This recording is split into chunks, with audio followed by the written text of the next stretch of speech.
West Ham 0-2 Chelsea.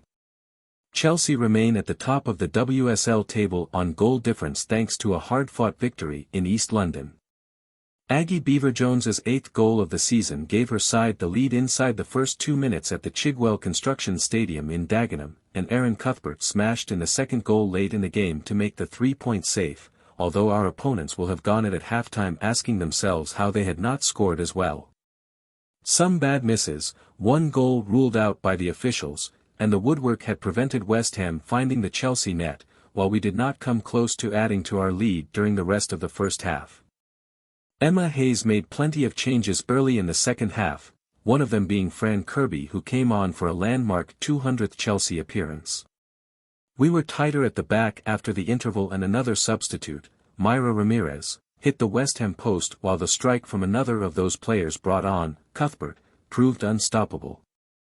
The home side, with fresher legs having played just twice in March, had given us a tough challenge throughout, and this can be classed as one of those ground-out victories that are always needed in a title challenge. Ahead of this game, Chelsea were 10 places above the Hammers in the WSL table, and following Saturday's win for Manchester City in the Manchester Derby, knew there was no room for a slip-up in a tight title race that had 6 matches to go. Early lead but under pressure. West Ham could have shocked the Blues and scored inside the first 20 seconds, but Vivian Asay headed well wide. Instead, it was Chelsea ahead with only 72 seconds on the clock. The move started at the back with Hannah Hampton, with the ball worked fluidly up the left flank for Lauren James to lay it back to Beever-Jones. The 20-year-old buried the ball with a first-time shot, and we had the perfect start. In an end-to-end beginning to the game, the Hammers were wasteful again when unmarked Kirsty Smith shot wide when very well placed. Beever-Jones was one of 3 changes as Hayes refreshed the side to a degree after naming the same starting 11 for the previous 2 matches. The forward could have had a second goal early in the game when allowed to run through, but West Ham goalie and captain Mackenzie Arnold took the ball off her feet. The home side were then unfortunate to have a goal chalked off for offside when Onoka Hayashi put the ball into our net. The pace of Beever-Jones on the left was proving an important attacking tool, although from one of her crosses midway through the first half, James's shot was tame.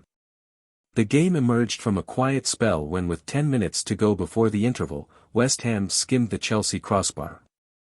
Picking the ball up on halfway, their number 9 Riko Yuki tried her luck from well outside the penalty area and was only marginally off target.